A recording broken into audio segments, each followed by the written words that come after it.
Gaston Tongsang, bonsoir. Bonsoir Chiquita. Les efforts réalisés par la commune depuis 15 ans pour que le pavillon bleu reste hissé sur Bora Bora sont considérables, mais les touristes sont-ils au rendez-vous? Oui, tout à fait. Je pense encore que l'actuelle saison qui se termine est encore meilleure que la saison de l'année dernière.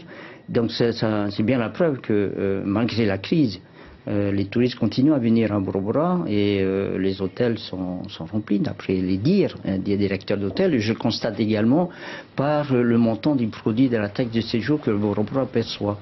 Un label de qualité en matière d'environnement, et aussi je pense c'est important pour la population de savoir qu'ils ont de l'eau potable, que les eaux usées sont traitées et les déchets sont ramassés et traités également. Et les touristes avoir cette sécurité de vouloir se baigner sans danger dans un lagon limpide. Ça c'est important, je pense un plus, c'est vrai, pour attirer les touristes vers une destination mondialement connue. Gaston Tongsang, le Maupiti Express a cessé ses rotations sur Maupiti, ne dessert plus que Raiatea et Bora depuis la rentrée scolaire. L'avenir de cette société vous préoccupe? Ah oui, à tout point de vue, et surtout aux parents d'élèves qui suivent la scolarité à Raiatea.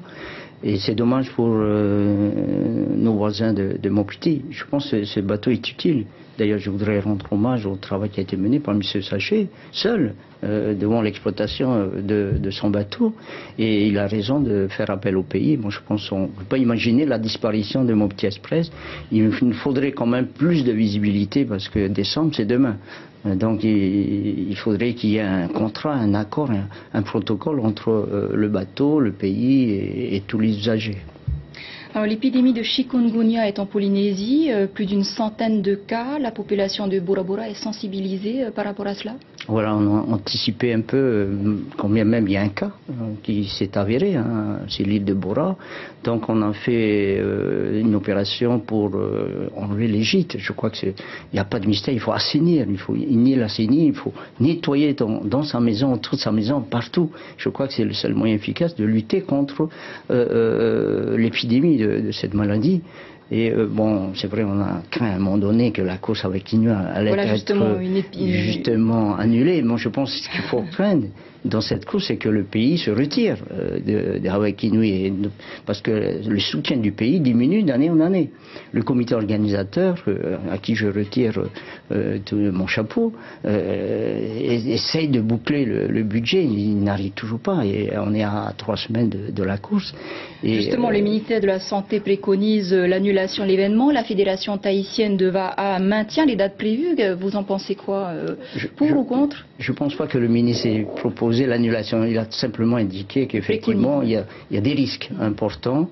Il faut suivre l'évolution de l'épidémie d'ici encore jusqu'à le jour de la course, mais il faut prendre les précautions avant, c'est-à-dire limiter les cas de propagation de cette maladie, mais surtout éloigner les moustiques. Voilà, je pense que c'est ça le plus important. Plus de 400 cas quand même ont été estimés à ce jour. Cela ne vous inquiète pas?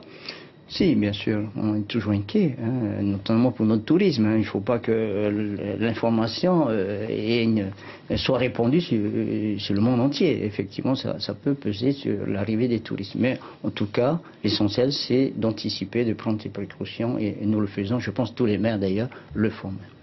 Le Premier ministre de l'État, Manuel Valls, et le président du pays se sont entretenus sur le retour de l'État au régime de solidarité territoriale.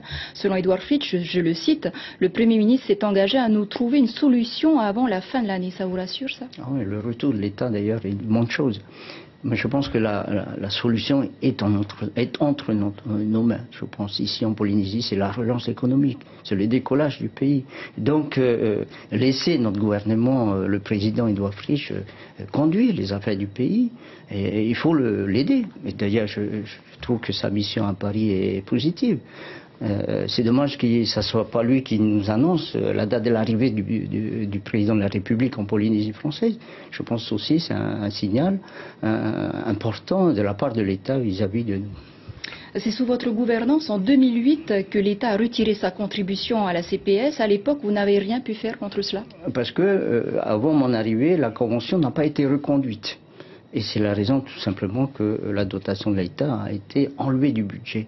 Mais l'engagement de l'État reste valable. La Convention n'a pas été annulée et reste. Il faut reconduire la Convention, à signer l'avenant, et je suis heureux que l'État revienne dans ce partenariat à l'égard des plus démunis de notre société.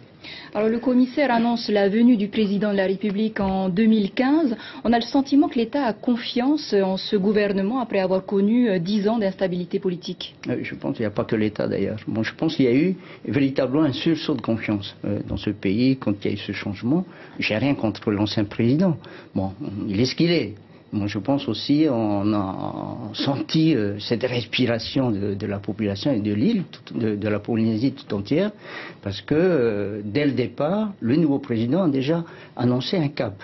Travailler ensemble, s'appuyer sur les maires, c'était une bonne chose, et faire des ouvertures, et non pas des alliances avec l'opposition, c'est ce qu'il a voulu faire. Mais encore faut-il qu'il ait les moyens. Alors Teva Rohfritsch était visé au poste de PDG d'ATN et finalement il n'en est rien. À ce propos, Teva Rohfritsch regrette les mésententes au sein même du groupe Tahoeraa. Êtes-vous surpris qu'il ne soit pas choisi? Non, on a simplement voulu, j'ai bien compris, le nouveau président Edouard Fritsch a voulu que l'opposition siège au sein du conseil d'administration sans aller jusqu'à occuper des postes de direction. Moi, je pense que c'est déjà pas mal que l'opposition a un droit de regard, a un droit à la parole dans une institution, dans une société aussi importante, capitale pour notre tourisme. Et malheureusement, j'ai l'impression que le Tahoeraa a posé son dictat dans cette affaire. Et il faut dire que le Tahoeraa n'est pas propriétaire du pays. Expliquez-vous un petit peu. Je m'explique tout simplement. Il est de coutume de dire quand on est élu président du pays, on est président de tous les Polynésiens. Et cette ouverture, il l'avait déjà annoncé, Edouard Fritsch, dans son discours. Mais quand je vois l'Assemblée, j'ai l'impression que les portes sont fermées. On ne peut pas discuter. Et le Tahoeraa veut effectivement s'accaparer tous les postes, toutes les représentations au sein de nos institutions. Je pense que ce n'est pas une façon de gérer le pays. Merci beaucoup, Gaston Tongson, d'avoir accepté notre invitation.